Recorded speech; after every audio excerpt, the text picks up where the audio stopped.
Hello ATS 113 students, this is Dr. John Schrage, and I'm just going to take a minute or two to walk you through the readings for the third lecture that leads up to the first exam.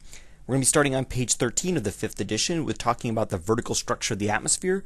All of these terms like density and temperature and pressure should be pretty comfortable for you now.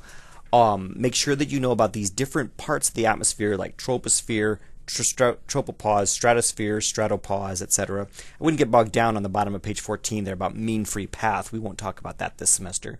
A really key figure for the whole course, however, is this figure 1.9 at the top of page 15. So make sure you know what's going on up there.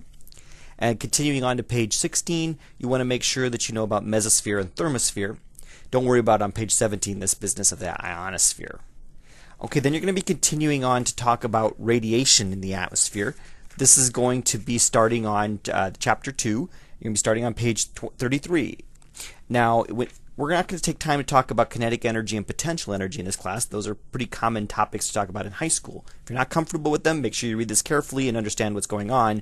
But we're not going to get bogged down in that. We're going to be talking about ways to move heat in the atmosphere, processes like conduction and convection, like you see on page 35. And then we're going to talk about radiation, like you see on page 36. You're going to need to know different ways to describe radiation, like its wavelength, and you're going to need to know the the radiation laws, like Stefan Boltzmann's law on page 38, and you're going to need to talk about Wien's law, which is on page 41. We are not going to get excited about equations when it comes to the radiation laws, however. Make sure you know about shortwave and longwave radiation as well.